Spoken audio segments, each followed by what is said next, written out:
Todos os dias são novas denúncias nos jornais, novos relatos de negociatas, trapaças, mentiras atrás de mentiras atrás de mentiras.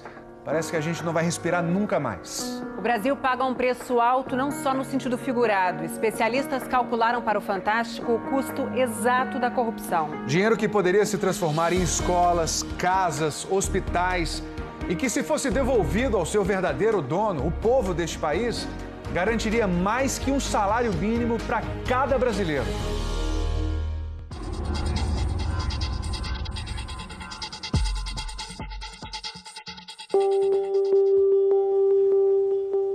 Josi mora de aluguel numa comunidade na zona oeste do Rio. É sozinha para sustentar 3 filhos.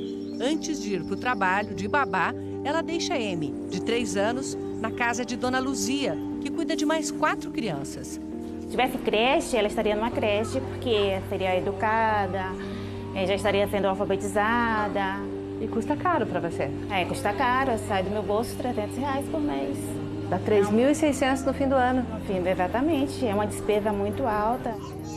Josi trabalha 2 meses do ano só para pagar a cuidadora. O mundo dela parece distante daquele que vamos falar aqui, um mundo de bilhões de reais. Não vamos criar suspense. Desde os anos 70, só nas obras de infraestrutura, estradas, ferrovias, portos, aeroportos, transposição do Rio São Francisco, usinas e refinarias de petróleo, a corrupção levou entre 17% e 35% de tudo que o governo pagou. Em reais, isso dá entre 100 a 300 bilhões de reais. Isso mesmo, 300 e mais 9 zeros atrás. A conta foi feita pelo economista Cláudio Fristag. Ele primeiro somou o valor de toda a nossa infraestrutura e depois aplicou a estimativa mais conservadora, de 17%, que dá 100 bilhões de reais. Quem fez esse cálculo foi o Tribunal de Contas da União, o TCU.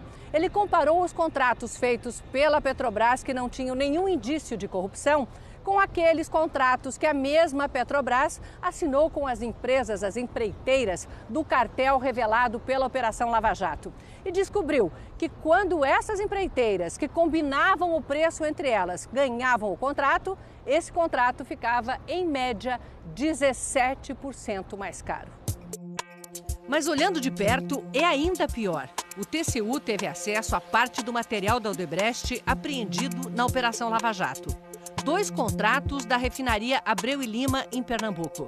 Aí ficou fácil calcular o superfaturamento. Bastou comparar o que a Petrobras pagou com uma tabela produzida pelo IBGE e Caixa Econômica Federal. Ela mantém atualizados os custos das obras no país, item por item, região por região. O resultado é assustador. Alguns exemplos. Mão de obra. A Petrobras pagou mais de 655 milhões, mas poderia ter contratado por 253. A diferença passa dos 400 milhões. Superfaturamento de 158,4%. Aluguel de geradora a diesel. Pagou 20 milhões e 400 mil, mas na tabela está por 5 milhões e 200 mil. Diferença de 288%. No total da amostra analisada, um dos contratos estava superfaturado em 88,2%. O outro em 68,7%. Tudo junto, superfaturamento de 1,364 bilhões de reais. Isso só em 2 contratos da refinaria Abreu e Lima. E ajuda a entender por que essa obra, que começou custando 10 bilhões, já consumiu 66 bilhões e meio. Um executivo da Odebrecht deu um exemplo de como funcionava o superfaturamento. A dragagem do Rio Madeira para aprofundar o leito do rio e facilitar o trabalho dos equipamentos da usina de Santo Antônio. A empresa holandesa contratada tirou areia e cobrou como se tivesse dragado argila dura, o que dá mais trabalho e custa bem mais caro. A diferença é caixa 2, que nesse caso foi pago e redistribuído direto no exterior. Você paga em euro. E eles devolvem em euro. Então, é equação simples. Não é complicado. E no exterior mesmo a diferença era repartida pelo esquema. Assim, fechando o ciclo. O dinheiro dos impostos vai para as empreiteiras através do sobrepreço e a empreiteira repassa a comissão dos políticos e funcionários públicos. E esse aditivo estava em cima da mesa de alguém que não estava aprovando, ele ia fazer miséria para aprovar esse aditivo, aumentar a obra, aumentar a obra. Você quer atingir aquela meta para você botar no seu bolso o seu milhão. Nos 18 maiores projetos do PAC, o Programa de Aceleração do Crescimento dos governos Lula e Dilma, o custo desde o início da obra subiu 136% em média, uma diferença de 165 bilhões de reais. E o tempo de obra aumentou 132%. Das 18, só 3 foram completadas. Esse sistema, ele funcionou não apenas que você fazia as obras direitinho, cobrava mais. É que para cobrar mais, as obras não eram feitas muito direitinho. Ou seja, você não tinha projeto executivo e às vezes nem mesmo um projeto básico. Você vai começar uma obra na sua própria casa, sem projeto, qual é a tendência? Dá errado, custa mais, atrasar e o bem-estar que você teria dessa obra, digamos assim, da reforma, vai ser adiado. A mesma coisa aconteceu no nosso país. Foi o que o TCU viu na Ferrovia Norte-Sul. Trechos que estavam em construção, eles estavam sem uma clareza sobre qual seria o traçado definitivo dessa obra. Trocando em miúdos, começaram sem saber exatamente por onde ela ia passar.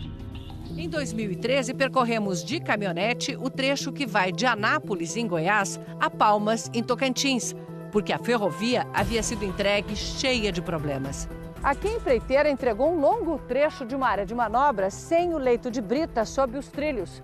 Se um trem passasse aqui, afundaria. Sobravam denúncias de corrupção.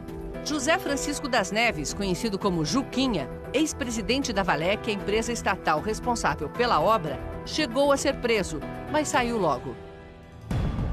O governo investiu mais 400 milhões em aditivos para finalmente deixar a ferrovia prontinha. Em 2014, em plena campanha, Dilma Rousseff inaugurou o trecho. Mas esta semana nós voltamos lá e, de novo, olha como tivemos que andar. Ela está pronta, mas não passa trem. Terminadas as obras, só faltava tomar uma decisão. Quem vai operar a ferrovia e como ela vai ser operada? Vai ser privatizada por uma empresa que vai ter direito sobre esses trilhos ou vai ser administrada pelo governo e aberta para quem quiser passar? Pois se passaram 3 anos, 2 presidentes e esse investimento do povo brasileiro de 8 bilhões de reais continua sem uso. O prejuízo, por exemplo, de não funcionar a ferrovia daqui até Palmas é de no mínimo 1 bilhão por ano, o que não é pouca coisa. Só em economia de frete? Só em economia de frete. O potencial é grande. No trecho norte serão transportadas 6 milhões de toneladas de grão este ano, o equivalente a 200 mil caminhões. Essa produtora de farelo de soja acreditou que a ferrovia ia andar. Construiu um terminal de carga que custou 30 milhões de reais. Infelizmente, um investimento que não foi pouco, ocioso na verdade, né? Sem utilização. O que andou foi a investigação. Juquinha e o filho foram condenados, estavam recorrendo em liberdade, mas foram para a cadeia na semana passada porque, segundo o Ministério Público, continuavam lavando dinheiro da corrupção e escondendo patrimônio.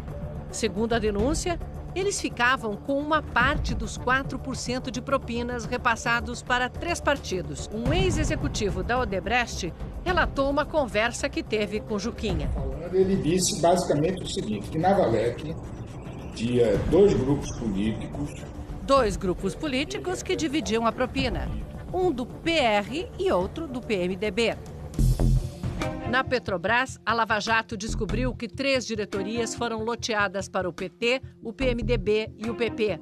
A JBS afirma que pagou propina para 1.829 políticos em Brasília, nos estados e nos municípios. Os delatores da Odebrecht entregaram uma lista de 415 políticos de 26 partidos. Estudos internacionais relacionam o aumento da corrupção à existência de dezenas de partidos. Na economia, isso tem nome e cálculo. É o índice de pulverização partidária. Quanto mais partidos, mais mãos precisam ser molhadas. Só na Câmara dos Deputados são 27 partidos representados. A maior bancada não chega a 13% dos votos. Hoje, 13 partidos têm força suficiente para influenciar uma eleição na Câmara. O Mensalão e a Lava Jato mostram que a cada vez que ocorre uma votação, deputados ou bancadas inteiras são corrompidos para votar desse ou daquele jeito. A propina pode até ser distribuída por empresas, como a JBS ou a Odebrecht, mas a origem do dinheiro é sempre pública. Ou seja, o deputado se vende e quem paga é você. Foi somando todos esses fatores que o economista aumentou de 17% para 35% o custo da corrupção na infraestrutura brasileira. O custo para o país e para o bem-estar da população é muito maior do que os números quando eles aparecem. Simplesmente, temos hoje menos 300 bilhões de reais em infraestrutura que nós deveríamos ter. É também o fato de que esses atrasos sistemáticos que só vão permitir que as pessoas e as famílias usufruam muitos anos depois. Então, realmente foi um sistema muito maligno, né, para o país. 300 bilhões de reais. E se essa dinheirama toda pudesse ser recuperada e devolvida para os verdadeiros donos? Era só dividir por toda a população brasileira, gente de todas as idades. Daria R$ 1.500 para cada um. Em obras, dava para fazer muito. Multiplicar por 4 o tamanho das linhas de metrô do Rio e de São Paulo. Levar água limpa e esgoto tratado para todos os brasileiros. É muito triste porque a gente paga imposto, faz tudo do nosso bolso. Se eu pago imposto, eu tenho direito a ter uma creche, tenho direito a ter uma escola, a minha filha tem direitos. Com esse dinheiro, dava para botar a Amy e mais 8 milhões de crianças com menos de 4 anos em creches a que elas não têm acesso hoje. E, com o troco, construir 71 mil UPAs e comprar 820 mil ambulâncias. Se o dinheiro desviado desde 1970 tivesse ido para uma poupança, já teríamos mais de 2 trilhões de reais na conta. 1/3 de todas as riquezas produzidas no país durante um ano. Todos nós temos responsabilidade para mudar isso, lembra o presidente da Transparência Internacional, uma organização que luta contra a corrupção no mundo inteiro. A luta contra a corrupção é um mecanismo para tornar a democracia viável. Quem gerou essa situação foram as elites corruptas. Mas nós, cidadãos, contribuímos, conscientemente ou não, para criar essa situação, dando o nosso voto. Frases do tipo, rouba mas faz, ou isso nunca vai mudar, são um tipo de responsabilidade social que contribuiu para que chegássemos a esse ponto de corrupção. Isso vai influenciar na maneira como você vai votar próxima vez? Com certeza vai, né? A gente tem que escolher o melhor pra gente, para os nossos filhos, para o nosso país.